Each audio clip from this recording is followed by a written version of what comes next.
In this week's edition of Voices of Agriculture, the Pennsylvania Farm Bureau presents Grassroots in Action, a look back at the key issues and stories involving farm families across Pennsylvania over the past year. Welcome to Pennsylvania Farm Bureau's Voices of Agriculture. The work of farmers is never done, whether it's bringing in the final harvest of the season or taking time away from the home farm to advocate for change before state lawmakers or members of Congress. Over the past year, farmers have been asking Pennsylvania's congressional delegation to support legislation that would force EPA to withdraw a new rule that threatens their ability to produce food for consumers. Shortly after the rule was introduced, we produced this report revealing why farmers are so concerned.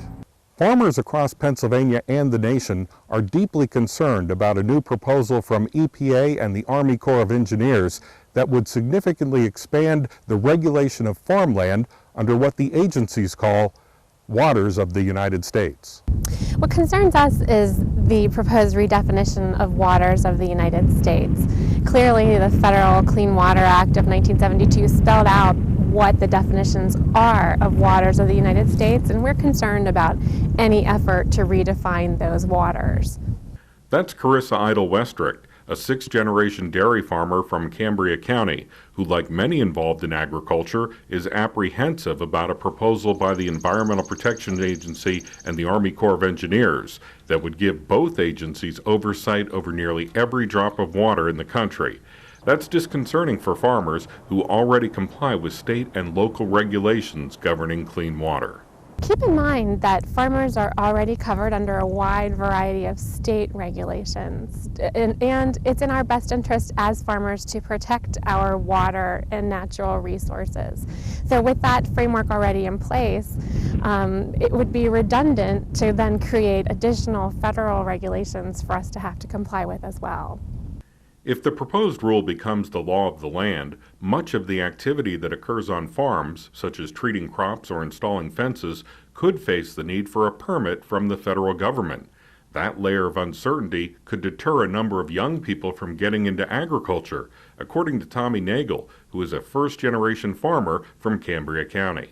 It's really tough for a young guy to want to start that, to take that risk of, stepping into agriculture, even though as risky as it is, be one more risk, and I think it would deter a lot of young people. Nagle, who is president of the Cambria County Farm Bureau, testified before the U.S. House Transportation and Infrastructure Committee on the numerous concerns that farmers have with this proposed rule, including the potential of facing fines if agriculture producers are found out of compliance. It's really tough to do a plan with the fine that they said would be $37,500 a day if you were found out of compliance.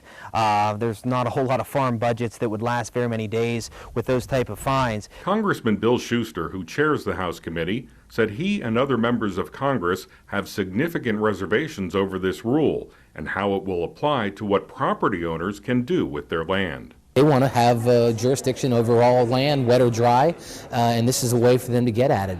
And for anybody to make the argument that this is just tweaking the rule or better establishing it or making it clear, I think is wrong.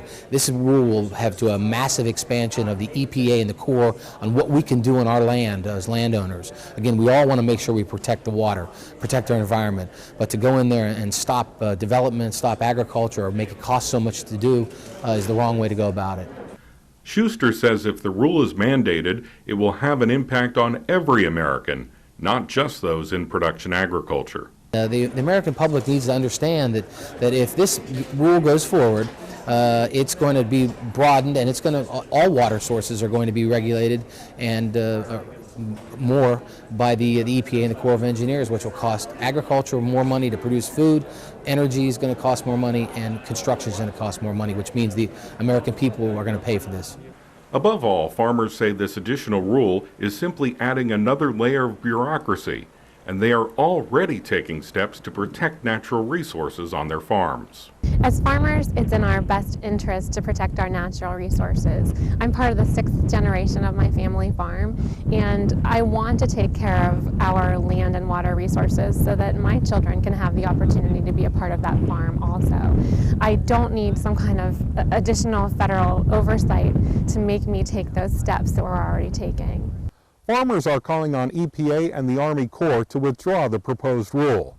If they refuse to do so, farmers are turning their attention to Congress and asking them to pass legislation to ditch the rule. While the agencies not only failed to withdraw the rule, they approved a final rule that was even more restrictive than the original proposal, despite tens of thousands of complaints and comments from farmers across the United States. And it actually did come out worse. There's a lot more gray areas in the rule. I mean, how do you actually tell an invisible land feature that would maybe possibly historically had water in it, but we can't really see it? Pennsylvania Farm Bureau President Rick Ebert adds that farm families could be placed in serious jeopardy due to new restrictions in the rule. It could actually put the farmer out of business if EPA actually wants to take the hardball approach of coming in and telling the farmer that he can't farm that ground because it's considered a waters of the U.S. now. The good news for now is that a federal court has temporarily placed implementation of WOTUS on hold, but farmers are still seeking a legislative solution. Meanwhile, Pennsylvania farmers have been engaging policymakers on key state issues. We have details when Pennsylvania Farm Bureau's Voices of Agriculture continues. Welcome back to Pennsylvania Farm Bureau's Voices of Agriculture. Farm Bureau is a powerful and successful organization, and one of the main reasons is the willingness of farmers to speak directly with lawmakers about their concerns and possible solutions to their problems. A perfect example of this outreach occurred during our state legislative conference back in March. More than 350 farmers from across Pennsylvania traveled to Harrisburg to spend the day talking with members of the State General Assembly about pressing issues affecting farm families and the agriculture industry. Pennsylvania Farm Bureau's annual state legislative conference gives farmers a chance to build relationships with their elected leaders and to advocate for Farm Bureau's top issues.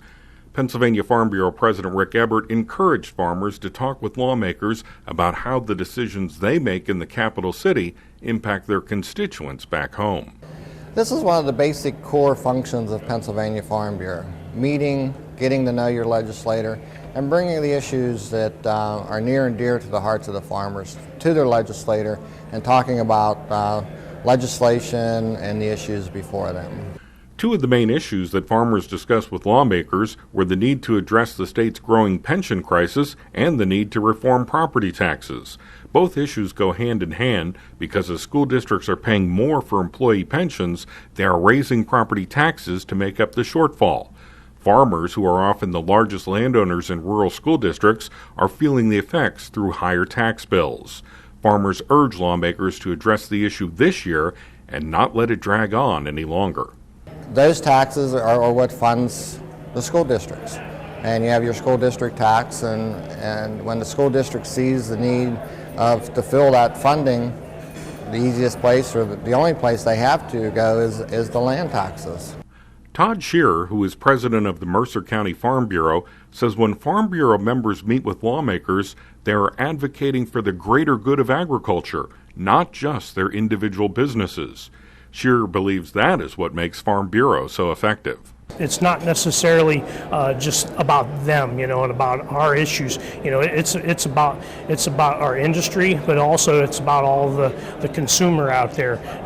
Without us advocating, the consumer doesn't get the best that he deserves. Also, and myself, I feel that I'm here because it's a cause greater than myself. During the state legislative conference luncheon, Pennsylvania Governor Tom Wolf told farmers and more than 80 members of the State General Assembly that creating a competitive environment for agriculture is an important investment in the state's economy. So what that means is in my budget, I need to take agriculture really seriously, and I need to make sure that I'm doing the things to support what you do so that you can do what you do more successfully. My budget recognizes that if we invest in agriculture, we're going to get a good return because it's a cornerstone of Pennsylvania's economy.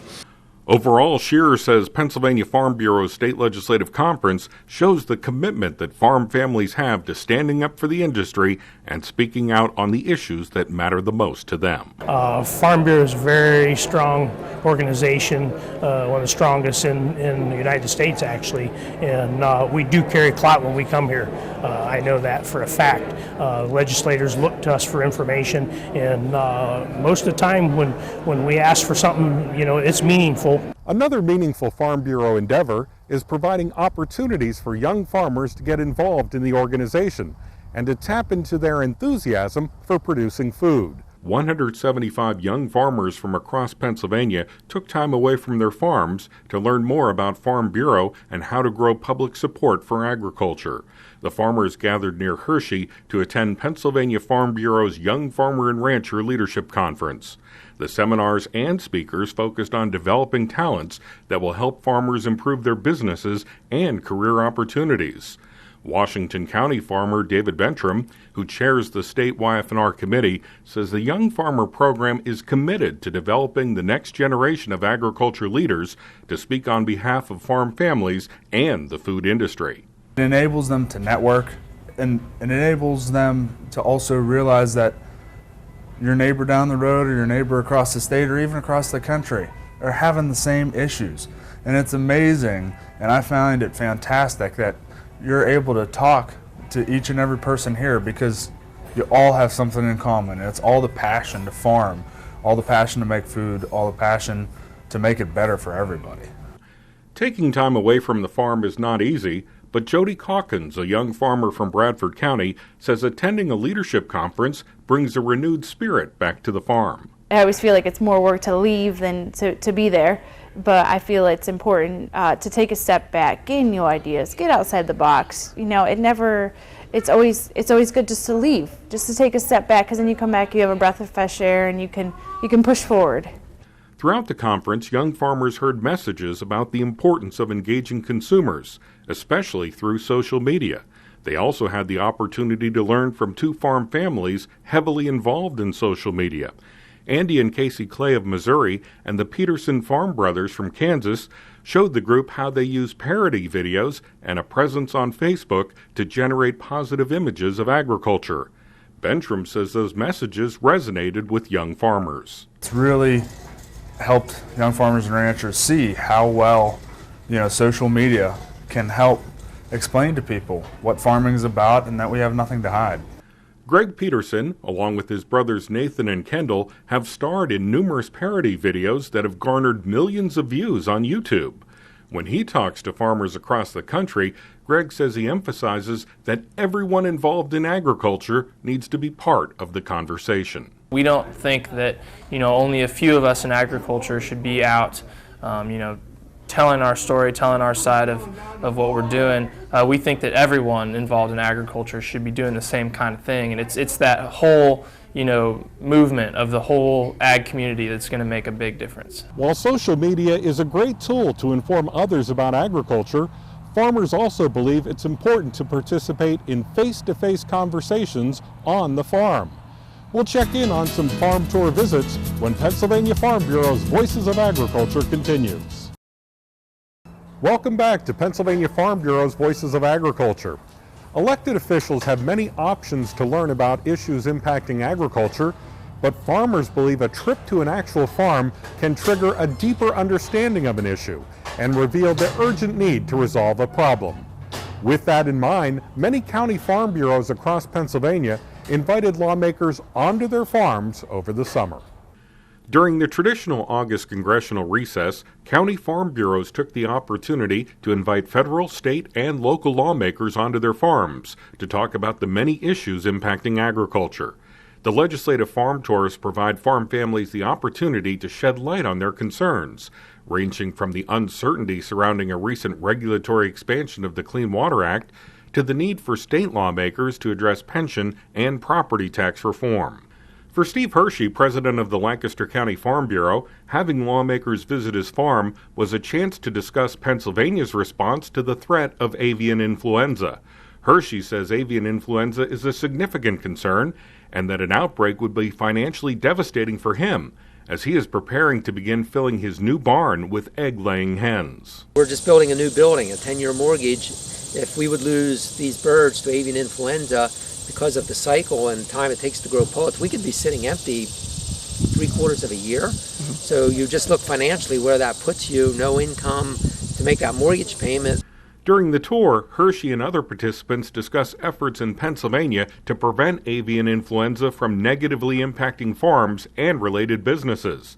Hershey said he is pleased with the proactive measures Pennsylvania has taken to protect poultry businesses. I really think this state is doing a good job preparing us for what's coming. I mean, and the attitude is, it is coming. Aside from avian influenza, farmers also discuss state and national legislation that could help farmers cope with the uncertainties of agriculture. Chief among those concerns is a recent expansion of federal oversight into small creeks, ditches, and even farmland as part of the so-called Waters of the United States rule. At Farm Bureau events across the state, farmers like Juniata County's David Graybell spoke about the challenges the new rule could have on their businesses. The EPA changed the wording, essentially is what they did. And before we talked about navigable waters, and I assume that means I can float something in it and do commerce in that water. And now they have removed that navigable and just said waters of the U.S. And the water puddle that forms here whenever it rains becomes waters of the United States. That's a problem. Another problem highlighted during the tours involved Pennsylvania farmers' concerns about the solvency of the state's two pension systems, which are currently underfunded by an estimated $56 billion. Farmers like Mark Widerman, who participated in a farm tour in Adams County, are concerned that they and other landowners may have to make up the difference in the form of paying higher property taxes. If there's not some real action taken to address the situation, Pennsylvania is going to be pretty much bankrupt in a number of years, and if it's not taken care of, the money has to come from somewhere, so farmers feel like, and anybody that pays property taxes feels like it's going to come in higher property taxes, which certainly affects us. Meanwhile, lawmakers appreciate the opportunity to learn more about the issues facing farm families. State Representative David Zimmerman, who participated in the Lancaster County Farm Tour, says the tour provides a venue to build relationships with his constituents. Well, even a tour like today, I get to learn to know some of these people, and just having that relationship then gives that opportunity to, whenever something comes up, I have some go-to people, and we can discuss the issues, and it's just, I think it's a great venue to accomplish some of that. While Farm Bureau members make a point of visiting their elected officials in their offices in Harrisburg and Washington, D.C. during state and national legislative conferences, farmers believe there is value in having lawmakers spend time on the farm. It can be pretty cut and dry, but when we get them out on the farm, there's animals and there's all kinds of things that aren't usually around. So it seems like it's a better place for conversation. While educating elected officials about farming is vitally important, it's equally important to expand educational outreach with the general public, students, and teachers. We'll check in on some of those efforts when Pennsylvania Farm Bureau's Voices of Agriculture. Welcome back to Pennsylvania Farm Bureau's Voices of Agriculture. Agriculture education is a core priority of our organization, and we support a variety of programs that enlighten students, teachers, and the general public about farming, including a week-long teachers conference during the summer. Teachers from across Pennsylvania expanded their knowledge about agriculture and learned a variety of ways to incorporate farming into their lesson plans during a 5-day conference in State College hosted by Pennsylvania Farm Bureau's nonprofit foundation. The Pennsylvania Friends of Agriculture Foundation welcomed 40 teachers to the AITC Educators Ag Institute, which included farm tours, so teachers could see the latest in agriculture technology and the passion farm families have for their businesses.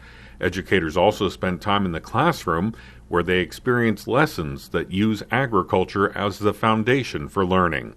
The lessons are not just for teachers working in agriculture science, rather they are designed to appeal to a wide variety of curriculum and age groups, according to Kellan Kernisky, who helped run the conference for the Ag Foundation. We try to adapt our sessions, our tours to all different types of grade levels, all different types of educators, whether they work with high school kids, kindergarten, or if they are school counselors, or even if they're administrators. We try to have something for everyone to take away from this. Meanwhile, Potter County second grade teacher Jessica Knowles, who brings farmers into her classroom in order to help children better understand the overall impact of agriculture, attended this year's conference, hoping to learn about new ideas on how to make her students more informed about farming. We have a reading series that our stories just go well with agriculture, and then we take that information that we learn from here, and then we apply it throughout. In Butler County, where Rachel Coyle is a sixth grade science teacher, students are surrounded by a farming community. Yet Coyle says only a small portion of those students come from a farming background, making the Educators Ag Institute workshops incredibly valuable for teachers and students alike. I think every teacher comes wanting to see what they could add to their classroom experience. I think for me, I was looking for more hands-on curriculum, ways that I can talk to my students, activities I can take back to my students. Kernisky says the conference provided the first opportunity for many of the teachers to set foot on a farm, with new discoveries adding a sense of excitement and energy. We totally see the excitement in their faces as we're on tours, and they are engaged in what they are doing and learning. In the sessions, they participate in a lot of hands-on activities, and you can see the excitement and hear the ideas that they come away with.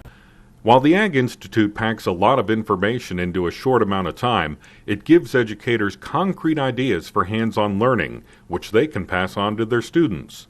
Coyle hopes other teachers will take advantage of the opportunity in the future.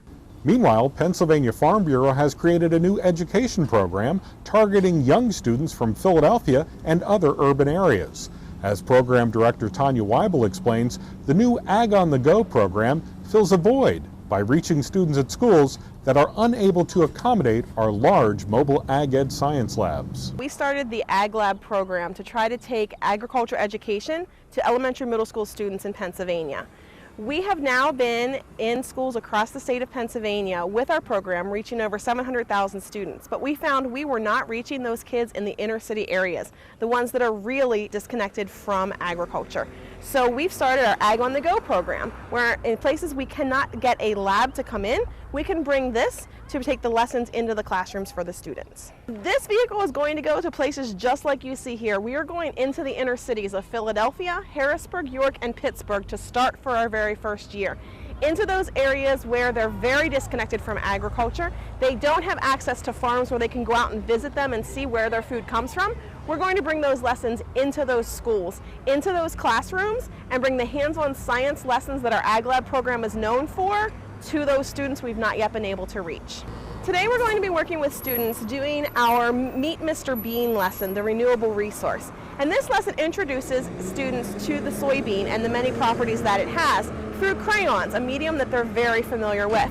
They'll compare the crayons, see their characteristics, how well they perform, and then they're actually going to use soybeans to make another writing medium. They're going to make ink from soybean products like soybean oil and soy lecithin to remind them of the things they can get from the farm that aren't just food, that can help benefit the environment and their lives.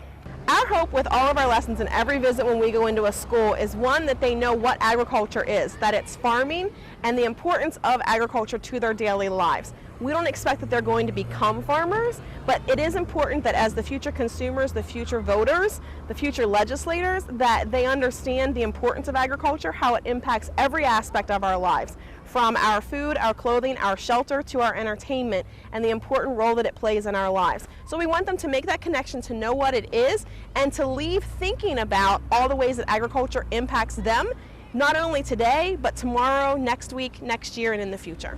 Well, that'll do it for Pennsylvania Farm Bureau's Voices of Agriculture.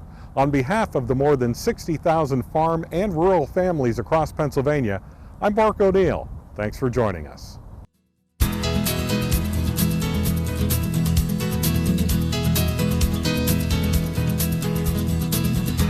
This has been a production of the Pennsylvania Farm Bureau.